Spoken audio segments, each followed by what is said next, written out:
July August গণ অভ্যুত্থানে আহতদের বিক্ষোভের পর আজ তাদের একটি প্রতিনিধি দল সচিবালয়ে সরকারের উপদেষ্টাদের সঙ্গে বৈঠকে ৭ দফা দাবি পেশ করবেন। চলুন জেনে নেই তাদের দাবিগুলোতে কি বলা হয়েছে।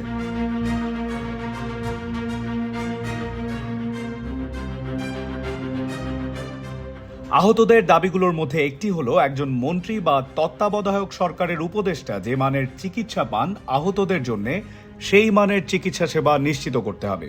শহীদ পরিবারের সমন্বয়ক ও গণ অভ্যুত্থানে আহতদের পক্ষে জিহাদ ইসলামের স্বাক্ষরিত ৭ দফা দাবিতে বলা হয়েছে যারা ব্যক্তিগত খরচে চিকিৎসা নিয়েছেন তাদের চিকিৎসা ব্যয় ফেরত দিতে হবে। আরেকটি দাবিতে বলা হয়েছে আহত ও শহীদদের জন্য বিশেষ কার্ড প্রদান করা এবং তাদের পুনর্বাসনের পাশাপাশি মাসিক ভাতা নিশ্চিত করতে হবে। তারা একটি স্বাধীন তদন্ত কমিটি গঠনের দাবি জানিয়েছেন যাতে গণ অভ্যুত্থানে নিহত ও অঙ্গ হারানো ব্যক্তিদের চিকিৎসা বিষয়ক পর্যবেক্ষণ করা হয়, সেই সাথে চিকিৎসায় অবহেলার প্রমাণ পাওয়া গেলে আইনানুগ ব্যবস্থা নেওয়া যায়। তারা আওয়ামী লীগ ও তাদের সহযোগী শক্তিগুলোর দ্রুত বিচার এবং সংগঠনগুলোর উপর নিষেধাজ্ঞা আরোপেরও দাবি জানিয়েছেন।